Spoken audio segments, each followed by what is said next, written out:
आज की सबसे बड़ी खबर यह है कि आज हरियाणा का बजट पेश हो गया है। हरियाणा के सीएम मनोहर लाल की ओर से बतौर वित्त मंत्री बजट पेश किया गया है। कुल बजट का आंकड़ा आपको बता दें, 1,77,255 करोड़ का बजट पेश किया गया है। कृषि के लिए 5,988 करोड़ का आवंटन, शिक्षा के लिए सबसे ज्यादा, सभी सेक्टर्स में सबसे ज्यादा शिक्षा के लिए 20,000 करोड़ का आवंटन किया गया है, प्रावधान किया गया है। महिला बाल विकास के लिए 2017 करोड़ रुपए का प्रावधान किया गया है। लेकिन करीब करीब 2 महीने में तैयार किया गया बजट, करीब करीब 2.5 घंटे में पढ़ा गया बजट, और केवल एक शब्द विपक्ष की ओर से कहा गया कि नेता प्रतिपक्ष की ओर से कहा गया कि खोखला करार दिया गया है कि ये बजट नहीं है, ये केवल भाषण है। सीएम जैसे ही बजट पढ़कर बैठे, नेता प्रतिपक्ष की ओर से कह दिया गया कि ये केवल भाषण है, ये कोई बजट नहीं है। तो चर्चा हम करेंगे, कुछ एक्सपर्ट हैं जिनसे हम समझेंगे, लेकिन कुछ एक्सपर्ट हैं कमियां निकालने के यानी विपक्ष, और कुछ एक्सपर्ट हैं तारीफ करने के यानी सरकार की ओर से। प्रवक्ता भी हमारे साथ के बीजेपी से विधु रावल जुड़ गए हैं, स्वागत है आपका। आईएनएलडी से रजत पंदेटा जी हमारे साथ हैं, आपका भी बहुत स्वागत है चर्चा में। जेजेपी से भाग सिंह दमदमा जी पक्ष रखेंगे, बहुत स्वागत है आपका। कांग्रेस से सुरेश हमारे साथ जुड़ गए हैं, आपका भी बहुत स्वागत है। और राजनीतिक एक्सपर्ट संजय रॉय जी हमारे साथ हैं, आपका भी चर्चा में बहुत स्वागत है। शुरुआत बीजेपी से होगी। विधु रावल जी, जाहिर है आप तारीफ करेंगे। आपका कॉल में, चलिए एक बार फिर से आपसे संपर्क करेंगे, आपकी आवाज नहीं मिल पा रही है, आएंगे आपके पास। हालांकि शुरुआत आपसे करनी थी। दमदमा जी, आप लोग भी सरकार के सहयोगी हैं और सरकार का तीसरा ये बजट है गठबंधन की सरकार का। कोई एक सबसे अच्छी बात आपको लगी हो कि ये सबसे बेहतरीन बात है, ये इस बजट को अलग बनाती है? देखिए, इसमें कोई दो राय नहीं है कि जो आज का बजट है वो सभी वर्गों को ध्यान में रख के बनाया गया। पिछले काफ़ी समय से प्रदेश के अंदर जो हालात थे, हम इतनी बड़ी कोरोना महामारी से जो जूझ रहा थी, पूरी दुनिया जूझी है उसके दौरान, और जो सोर्सेज थे वो बहुत कम हुए थे सरकार के, लेकिन उसके बावजूद भी पिछली बार जो था वो बजट और अब वाले में वो बहुत ज़्यादा अंतर है हर चीज़ में। जिस प्रकार आपने भी एग्रीकल्चर की बात की, 5,205 पिछली बार था और लगभग 6500 करोड़ का बजट अब की बार आया। और जो शिक्षा के लिए सबसे बड़ी ज्यादा जरूरत थी, जिस पे फोकस की, शिक्षा और स्वास्थ्य के ऊपर, देखिए उसके अंदर माननीय मुख्यमंत्री ने एज ए वित्त मंत्री ये बहुत बढ़िया शिक्षा के लिए जो लेकर आए हैं कि 100 नर्सरीज होंगी और काफी कुछ इसके अंदर है, जो पूरा देखने के भी आपको लगा है कि 20,000 करोड़, लगभग 445 ऊपर इतना बजट शिक्षा के ऊपर रखकर जो शिक्षा व्यवस्था के लिए किया है, ये बहुत सराहनीय कदम, जो आज की बहुत ज्यादा जरूरत थी। क्योंकि जो बच्चे थे वो घर से ऑनलाइन की स्टडी के ऊपर थे और काफी हालात जो थे कि जिस प्रकार से हर पेरेंट्स को पता था कि ऑनलाइन की स्टडी वो किस प्रकार से बच्चे कर रहे हैं, चाहे किसी के भी घर में बच्चे थे तो वो गूगल महाराज का जितना सहारा ले पाते थे वो ले रहे थे। लेकिन उसके लिए किस प्रकार से उसमें व्यवस्थाएं की जाए, हाईटेक किस प्रकार से किया जाए, तो शिक्षा का जो सुदृढ़ीकरण है उसके लिए 20,000 से ऊपर, 20,000 करोड़ से ऊपर बजट दिया है। और हेल्थ जो सबसे ज्यादा, एक हेल्थ का भी अहम रोल था कि हेल्थ में किस प्रकार से सुधार किया जाए। जिस प्रकार से पलवल, चरखी, दादरी, पंचकुला और फतेहाबाद के अंदर मेडिकल कॉलेज के लिए बात आती है और लगभग 9,000 करोड़ रुपए शिक्षा, ये हेल्थ के बजट के लिए रखे जाते हैं। और आप पिछली बार से कंपेयर कीजिए कि वो भी अब की बार ज्यादा था। महिला बाल विकास हो जाता है, सोशल जस्टिस हो, रूरल डेवलपमेंट के लिए भी अब की बार अच्छा बजट है। चलिए, आपकी पहली प्रतिक्रिया हो गई है, आप चूंकि जेजेपी से हैं, तारीफ करेंगे और आपने आंकड़ों के साथ तारीफ भी की है कि बजट में बढ़ोतरी भी हुई है और उम्मीद की जाती है कि बढ़ोतरी आम जन तक पहुंचेगी। राहुल जी, आपके पास ही आ रहे हैं, चूंकि शुरुआत आपसे करनी थी। जेजेपी के चूंकि आपके ही साथी हैं दमदमा जी, उनकी ओर से भी तारीफ कर दी गई है। अब आप ये बताएं सर, सुनने में बहुत अच्छा लगता है कि 1,77,000 करोड़ बहुत बड़ा आंकड़ा है, पिछली बार के मुकाबले 15.6% की बढ़ोतरी भी की गई है। लेकिन क्या ये आंकड़े ही जनता देखेगी? क्या ये शब्दों की बाजीगरी ही जनता देखेगी या जनता तक पहुंच भी पाएगा ये बजट?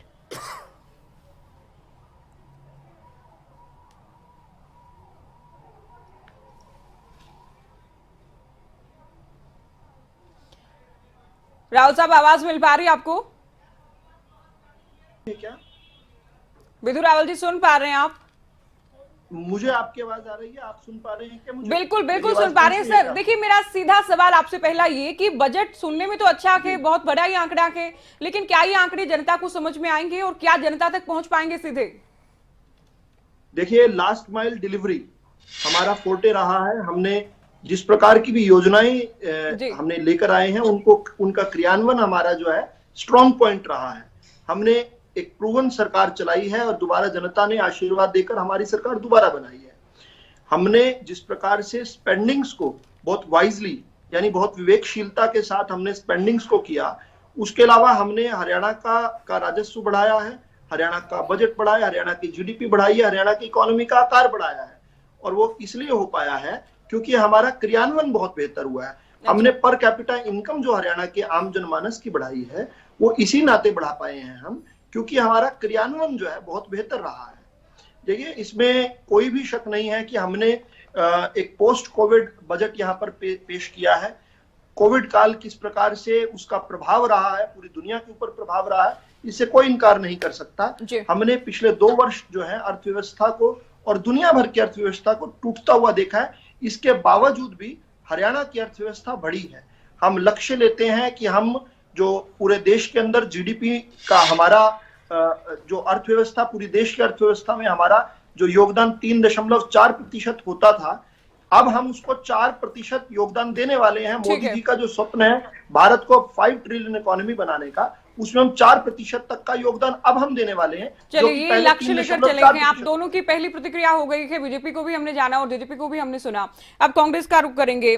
सुरेश जी, करीब करीब 2 महीने का सर लगा के समय और करीब 2.5 घंटे लग गए सीएम साहब को पढ़ने में। उससे पहले बहुत सारी बैठकें भी की। सर इतना बड़ा डॉक्यूमेंट है, इतना आप कह सकते हैं कि बहुत ध्यान से इसे बनाया जाता है, रायशुमारी की जाती है, नेता प्रतिपक्ष केवल एक शब्द में समेट देते हैं कि केवल भाषण है। क्या उसको पढ़ा नहीं जाता? क्या उस पर रिसर्च नहीं की जाती? क्या उसका कोई विश्लेषण नहीं किया जाता? केवल आलोचना करने के लिए आलोचना की जाती है विपक्ष की ओर से। ज्योति जी, बालक के पांव पालने में नजर आ जाते हैं। ये पुरानी कहावत आपके और हमारे बुजुर्गों ने हमें बताई भी और सिखाई भी है। जिस तरीके से पिछले 7 साल में हमने देखा है, और देखा ही नहीं, जो तजुर्बा भी रहा है, चाहे वो कोविड का दौर रहा हो या किसान आंदोलन का दौर रहा हो, अगर इन्होंने 7 साल में कुछ किया होता तो हमारे सामने आता। ये आए साल जब भी बजट पेश होता है इसी तरीके की वाहवाही लूटने के लिए इस चीज में एक्सपर्ट है। मुझे कांग्रेस पार्टी की तरफ से इस बात को कबूल करने में बिल्कुल भी कोई एक तरह से कोई परेशानी नहीं है कि ये बरगलाने में, उकसाने में और वाहवाही लूटने में। ठीक है सर, लेकिन ये कहना कि दिशाहीन बजट के, हालांकि सभी दल विपक्ष में रहकर केवल यही भाषा बोलते हैं कि निराधार है, दिशाहीन है, गरीबों का ध्यान नहीं रखा गया। ज्योति जी, मैं तथ्य लेकिन देता सर हूं। कोई तथ्यों के साथ, बिल्कुल तथ्यों के साथ आलोचना कीजिए ना कि सरकार को ये करना चाहिए था, सरकार ने नहीं किया। सीएम तो कहते हैं कि मैं तो विपक्ष के साथियों से भी बात करता हूं, उसके बाद बजट तैयार करता हूं, ये लोग सुझाव भी देते हैं, लेकिन सदन में ये केवल आलोचना करते हैं। ज्योति जी, मैं तथ्य देता हूं। 1966 में हमारा हरियाणा बना था, तब से लेके और 2014 तक जब कांग्रेस पार्टी ने हरियाणा को, हरे भरे हरियाणा को बीजेपी के हाथों में सौंपा, कांग्रेस ने या जनता ने, मान लीजिएगा, कांग्रेस ने नहीं सौंपा, प्रदेश की जनता ने सौंपा, कांग्रेस को बेदखल किया, कांग्रेस ने बना के सौंपा। आपको थोड़ा सा बात को समझने की कोशिश कीजिए। मैंने ये कहा जो हरा भरा हरियाणा बनाया वो हमने बनाया, और जनता के आदेश पे, काम किया केवल जनता के आदेश पे हमने बीजेपी को सौंप दिया। उस दिन हरियाणा के ऊपर टोटल कर्जा जो था वो 71,000 करोड़ रुपए का था, सिर्फ 71,000 करोड़ रुपए का 48 साल में। और इस 5 साल में 2,23,000 करोड़ से ज्यादा का कर्जा मान लिया मनोहर लाल खट्टर जी आएंगे आपके पास, लेकिन बीजेपी कहती है आप तो बिजली निगमों का कर्ज छोड़कर चले गए ना सर, जो कर्ज सरकार ने उतारा उसको भी आप लोग काउंट करते हैं। ठीक है, इनेलो के प्रवक्ता थे रजत जी, काफी देर से इंतजार कर रहे हैं बहुत धैर्य के साथ। रजत जी, कैसा है बजट? देखिए ज्योति जी, मोटे मोटे तौर पे कहूं तो 1 रुपए में हम 31.80 पैसे जो है वो प्रिंसिपल और जो हमारा डेट है, कर्ज है, उसको देने में जा रहा है हमारा। तो अगर आप देखें तो एजुकेशन पे बात कर रहे थे अभी जजपा के प्रवक्ता, तो जो शिक्षा का विभाग है उसके अंदर शिक्षा में हमने पिछली बार से 1.8% बजट जो है वो घटाया है, जिस पे ज़्यादा एम्फेसिस देने की ज़रूरत थी, क्योंकि ग्रामीण अंचल के अंदर जो शिक्षा का स्तर है वो गिरता जा रहा है। लगभग 40,000 पोस्ट जो है वो खाली पड़ी हैं। कम से कम 100 स्कूलों में प्रिंसिपल और बड़े लेक्चरर्स जो हैं वो नहीं हैं। अगर आप देखें तो पोस्टें पड़ी हैं पूरे हरियाणा के पास, भर्तियां नहीं हो रही हैं। और जो ये बजट कह रहे हैं कि हमने बढ़ाया है, किसी भी क्षेत्र में पूरा 1% भी नहीं है जो बढ़ाया है। अच्छा, पॉइंट्स में है, ताकि आप यहाँ टेबल डिबेट पे बैठ के सिर्फ ये दिखा सकते हैं इस फिगर्स के अंदर। और कितनी ऐसी स्कीम्स हैं, जैसे अगर हरियाणा की बात करें तो हरियाणा में असलियत में जो अंदर की कनेक्टिंग रोड्स हैं वो सारी टूटी पड़ी हैं। NHAI की रोड्स जरूर, क्योंकि वो सेंटर खर्चता है, तो सेंटर की स्कीम्स का कितना पैसा जो है वो इस बजट में ऐड कर दिया गया है। अगर हम कृषि में देखें तो एग्रीकल्चर की कितनी स्कीम्स हैं जो सेंटर की स्कीम्स हैं, प्रधानमंत्री के नाम से जो शुरुआत की गई हैं जिन स्कीम्स की, उनका जो एलोकेशन है वो सेंटर से कितना फंड आया, क्या उसको भी स्टेट में जोड़ा गया है। तो देखिए, व्हाइट पेपर तो इशू करने की जरूरत है सरकार को। हाँ, GST की कलेक्शंस निश्चित तौर पे सरकार की अच्छी आई हैं और एक्साइज की कलेक्शन जो है वो घटी है। तो देखिए, मोटे तौर पे देखा जाए तो अब हमारे प्रदेश के ऊपर बात आती है कर्जे की। तो कर्जा हम सोच रहे थे कि जैसे बहुत पीछे बढ़ता ही जा रहा है कर्जा, हमें लग रहा था शायद 10-20 हजार करोड़ का कर्जा कम होगा सरकार के ऊपर, कम करेगी सरकार। तो वो कर्जे की जो फिगर्स हैं वहां पे कोई अच्छा, कर्ज को लेकर भी बात करेंगे, उधारी को लेकर भी चूंकि कहा गया कि 30,820 करोड़ की उधारी बाजार से ली गई है, जो कि वित्त आयोग की ओर से जितना मंजूर की गई थी उससे 1,000 करोड़ कम है। दावा किया गया कि कोरोना काल के बावजूद भी। इस पर भी हम आएंगे। अब संजय रॉय जी, देखिए, राजनीतिक लोग, प्रवक्ता अपने अपने हिसाब से बात करेंगे सर, लेकिन आप समझाइए कि आम जनता के लिए क्या के इस बजट में क्या समझे हरियाणा की जनता? कुछ मिला के सरकार की ओर से कोई राहत दी गई है, कुछ सीएम के पिटारे में आम जन के लिए है, कैसे देखते हैं आप? सब मिला के मैं इस बजट को जनता के हित के लिए ही कहूँगा आज। उसके पीछे कारण है कि 2 साल तक लगातार महामारी का दौर था और बहुत से योजनाएं, बहुत से कार्य रुके हुए थे, जो कि अब देखते हैं कि अब वो उसको पटरी पर लाने का एक प्रयास होगा। और बजट सब मिला के जनता के हित का है। और इसको एक चीज़ कहा जाए, कुछ जिलों में और कुछ जगह पे नगर निकाय चुनाव भी हैं, इसलिए भी जनता के हित के लिए भी इस तरह का बजट दिया गया है। इस चीज़ पर ध्यान हमें देना होगा, क्योंकि नगर निकाय के चुनाव बहुत ही जल्द हैं और इसको लेकर के भी सरकार ने बहुत ही जनता की बातों को सोचा है। केवल शहरी जनता को राहत दी जाएगी ना, अगर उसमें राहत देंगे तो ग्रामीण क्षेत्रों के लिए भी इन्होंने बहुत सी योजनाएं की हैं और शिक्षा के क्षेत्र में इन्होंने जो कार्य किया है और जो बातें रखी हैं वो भी ठीक है। और दूसरी चीज़, मेडिकल कॉलेजेस खोलने की बात, नर्सिंग कॉलेजेस खोलने की बात, जो कि आपदा में जिन लोगों ने काम किया उनके लिए भी सहभागिता के साथ आगे बढ़ने के लिए जो योजनाएं लाने की बात की है, वो चीज़ भी एक सराहनीय होगी। हाँ, खामियां होती हैं, बहुत सी चीज़ें रह जाती हैं, कुछ छूट जाती हैं, उस पर भी हम लोग चर्चा करेंगे। अभी हम लोग आज शुरुआत हुई है और क्योंकि बजट में, शिक्षा में और हर चीज़ में जिस तरह से इन लोगों ने मुख्यमंत्री जी ने, उनको मुख्यमंत्री जी भी कहे, वित्त मंत्री भी वही हैं, तो ये कार्य एक मिला जुला बजट और जनता के हित का बजट मैं इसको कहूंगा। जनता के हित का बजट, ये काफी बड़ी बात आपने कह दी। आप मानते हैं कि हर एक वर्ग का ध्यान रखा गया है, शहरी जनता का भी ध्यान रखा गया है और जो ग्रामीण जनता के उसका भी ध्यान रखा गया है। 10 में से कितने नंबर देंगे बजट को आप जी? 10 में से नंबर अगर आपको देने हो बजट को, रॉय साहब, कितने नंबर आप देंगे? मैं 8 नंबर दूंगा जी। और जो 2 नंबर मैंने रोके हैं वो जनता में कुछ जो कमियां रह गई हैं उनको हम लोग डिटेल्स में अब आएंगे तो सब चीज़ें पता चल जाएंगी, सब चीज़ें सामने आ जाएंगी। 8 नंबर बहुत होता है और जिसे कि कहते हैं कि उसमें अब कोई भी ज़रूरत नहीं पड़ जाती है कि भाई डिक्टेंशन मार्क्स है। मैं उसमें ये कहूँगा कमियाँ हमें इसलिए रही कम कि देखिए, बसेज हमारे पास कम हैं, रोड्स की समस्याएँ हैं और पिछले लॉकडाउन में पूरा 2 साल हम लोगों का बीत गया, बहुत ही ज़्यादा शिक्षा पे असर पड़ा बच्चों की और स्वास्थ्य पे असर पड़ा, पता नहीं कितने लोग मारे गए और जो कि गए, कुछ हम लोगों का असर पड़ा किसान आंदोलन के ऊपर लेकर के, लेकिन किसानों के लिए भी इन्होंने बहुत सारी चीजें रखी हैं, काफी बातें रखी हैं किसानों के लिए, आप मानते हैं। और कोरोना, जाहिर है सभी के लिए कोरोना एक बड़ी चुनौती था और इस काल से हरियाणा भी गुजरा के बाकी राज्यों की तरह, उससे उबारने का एक प्रयास है। ठीक है। अच्छा, विधु रावल जी, आप बहुत देर से कुछ कमेंट करना चाह रहे हैं, आप बोलिएगा। अभी कांग्रेस के जो प्रवक्ता हैं उनका कहना है, साथ ही नेलो के प्रवक्ता की ओर से भी कहा गया कि केवल शब्दों का खेल है, श्वेत पत्र जारी करे सरकार, कोई बजट नहीं बढ़ाया गया किसी भी सेक्टर का, कोई बहुत अच्छी बढ़ोतरी नहीं की गई है। देखिए, मैं बढ़ोतरी का एक के बाद एक बताऊंगा आपको, लेकिन इसमें कोई आश्चर्यजनक बात नहीं है। कांग्रेस के नेता ने जिस प्रकार टेम्पलेट घर से लेकर आए थे कि बजट किसी प्रकार का हो जाए, हमारे हरियाणवी में कहते हैं भाई तू कितना भी सुथरा बन के आ जाइयो, जिसने निंदा करनी उसने निंदा ही करनी है। लेकिन हमने इस बार निंदक निर्णय रखी है कि पॉलिसी रखी है, हमने इनको भी क्योंकि ये भी जनता द्वारा चुने हुए लोग थे, हमने इन्हें भी पूरा अवसर दिया है कि आप भी सुझाव दीजिए।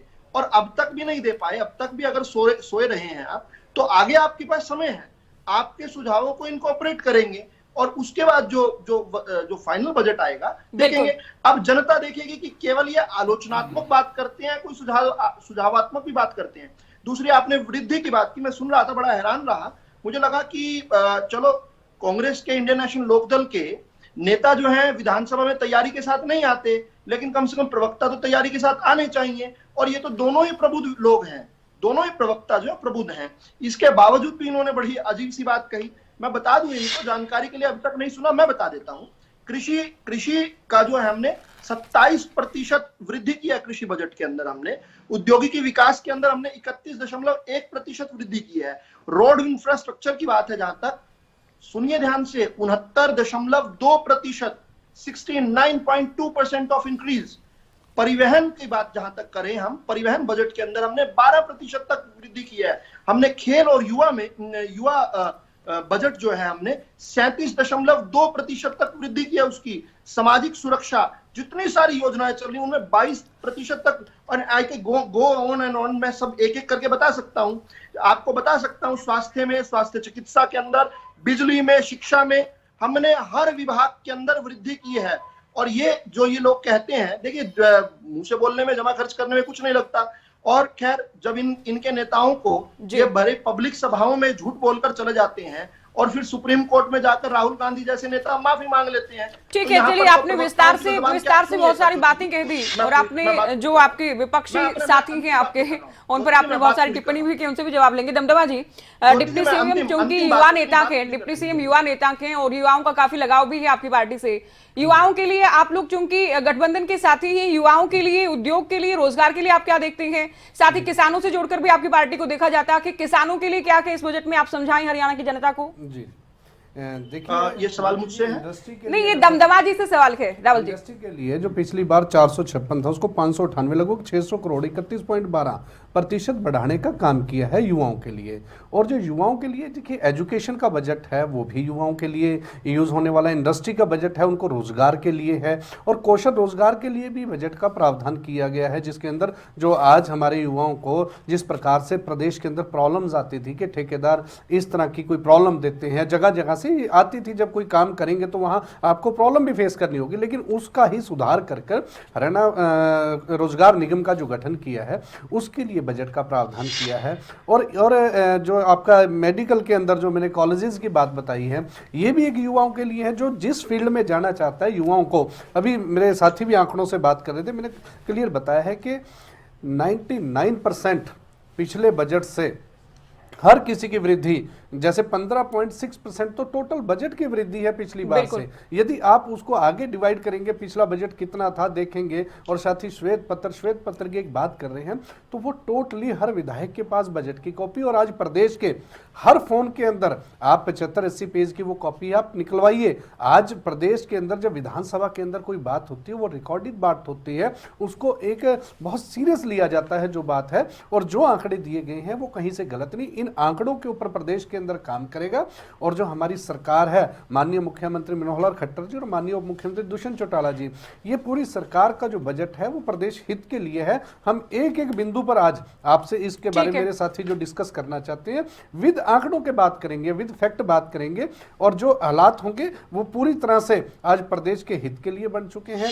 बजट है प्रदेश के हित के लिए है, हर वर्ग के लिए हित के लिए। हेल्थ की जरूरत थी, एजुकेशन की जरूरत थी, जो सबसे ज्यादा जरूरत थी हमारी, इसके ऊपर पूरी तरह से। उसके बाद भी जितने हैं आपके, चाहे होम के लिए हो, उसके लिए सोशल जस्टिस और इन्वायरमेंट के लिए, इंपावरमेंट के लिए 13,050 20.13 की। लेकिन मैं संजय, ठीक है सर, आपका जवाब पूरा हुआ। संजय रॉय जी, आपसे मैं समझना चाहूंगी, मुझे नहीं लगता कि कभी किसी दल ने सरकार में रहकर ही कहा हो कि हम इस साल बजट घटाने वाले हैं या इस साल बजट नहीं बढ़ेगा। बहुत बहुत कम ऐसा रहा होगा। ये बजट बढ़ता हर बार के, विपक्ष हर बार आलोचना करता के, लेकिन क्या कारण आप मानते हैं कि जनता तक सीधे जितना लाभ, हालांकि राहुल जी का कहना है कि हम एग्जीक्यूट करते हैं जितना भी हम लिखते हैं, लेकिन सीधा फायदा बहुत ज्यादा नहीं मिल पाता। कि बिल्कुल आपने बात कही है, जिस तरह से दमदमा जी ने बात की और हमारे साथी प्रवक्ताओं ने जिस तरह से डिस्कस किया सरकार के लिए, मेरा मानना यह है कि सरकार की योजनाओं को, जैसे कि अब कहते हैं कि हम ऐप ला रहे हैं और ऐप को इस तरीके से किया जाएगा, सबको ट्रांसपेरेंसी दिखाई देगी, लेकिन ऐप कितने लोग गांव में चला पाते हैं, नेटवर्क कितना आता है गांव में, अभी समस्या वहां पर आती है। हर आम जन नेट नहीं चला पाता, जो कि इसका लाभ ले पाएगा। लाभ लेने वाले कुछ लोग होते हैं जिनको पता चल जाता है और तुरंत उस चीज को हावी होकर के अपने ही लोगों के द्वारा उस चीज को अपने अंडर में कर लेते हैं। सर समय बहुत फिर कम उसके है, बाद- मैं छोटे छोटे जवाब सुरेश रोड जी, आप पर तो आरोप है सर बीजेपी की ओर से भी जेजेपी की ओर से भी कि आप लोग ना आपके नेता पढ़कर जाते हैं सदन में और ना कि आप पढ़कर आएंगे, ये हालांकि आरोप है, मैं नहीं मानती इस बात एक बात को। कहूंगा। ठीक है सर, देखिए आएंगे आपके पास सर, अभी एक ब्रेक पर जाना के उससे पहले सुरेश जी आपसे मैं जानूंगी, चूंकि बजट तो बढ़ाया गया है सर हर एक सेक्टर का, वित्तीय घाटे को भी एक दायरे में रखने का प्रयास है, बाजारों से जो उधारी है वो तय सीमा से कम की गई है, तो सरकार तो कहती है कि बहुत बेहतरीन है। अब आपके जो दूसरे प्रवक्ता साथी हैं जो कि जेजेपी और बीजेपी से हैं, उनका कहना है कि आप लोग रिसर्च करके नहीं आते, तब आप लोगों को दिखता नहीं कि बजट में अच्छा क्या है। ज्योति जी, कांग्रेस का कहीं ना कहीं डर या भय या फोबिया इनके दिमाग में है। आप इस डिबेट को रिवाइंड करके चेक कर लीजिएगा, मैंने आंकड़े कोई ऐसी बात मैंने इस डिबेट में नहीं बोली कि आपने बजट परसेंटेज में बढ़ाया, वो दूसरे किसी साथी ने बोली होगी, लेकिन ये राहुल गांधी अच्छा। तक पहुंच जाते हैं। अच्छा, मैंने जो कहा कि ये एक वाहवाही लूटने में माहिर हैं, ठीक है। हमने ये कहा कि स्कूलों में 5-5 एकड़ के जो लैंड बैंक हैं उनको ये खाली कराते जा रहे हैं और स्कूल बंद करते जाते हैं। इधर कह रहे हैं कि हम ये करेंगे वो करेंगे, स्कूलों में ये प्रणाली शुरू करेंगे। आपके स्कूलों में अध्यापक नहीं, प्राध्यापक नहीं, प्रिंसिपल नहीं। दूसरी बात बीजेपी के साथी ने कही, ठीक है। एक कहावत है ज्योति जी हरियाणा में कि प्रत्यक्ष को प्रमाण की आवश्यकता नहीं होती, लेकिन इस डिबेट में यहीं बैठकर इस कहावत को झुठलाया जा रहा है। मैंने जो बात नहीं कही उसमें कांग्रेस को दोषी करार दिया जा तो रहा है। आप मानते हैं बजट बढ़ाया गया कि ठीक है, रजत जी ने कहा कि बजट नहीं देखिए, बढ़ाया गया, हम कम ये से कम कह रहे आपने हैं- ये तो माना कि बजट बढ़ाया गया कि, लेकिन आपके कुछ सुझाव है, सुझाव ज्योति जी- शामिल किए जाने की गुंजाइश है, हालांकि अभी सत्र ज्योति में- जी, जो हमारे नेता प्रतिपक्ष चौधरी भूपेंद्र सिंह हुड्डा ने कहा उसी तो वो बयान कह पर दिया हम ना रिपीट सर, कर रहे हैं। वो हाथी के हमने पांव कहा में ये सबका बढ़ाने पांव का- है, उनकी ओर से बिना बजट को पढ़े सर कह दिया गया निराधार है ये बजट, ये खोखला बजट के, तो रिसर्च तो नहीं किया ना इस पर। देखिए रिसर्च करके ही बोलते हैं। अच्छा, रिसर्च कर लिया गया था, ठीक है सर, रिसर्च एक छोटे करके ब्रेक के लिए बोलते हैं, रुकिए। पहली आप सभी हमारे साथ बने रहिए, चर्चा को हम जारी रखेंगे। कैसा है हरियाणा का बजट, हरियाणा की जनता के लिए बजट में क्या है, इस पर चर्चा जारी रहेगी।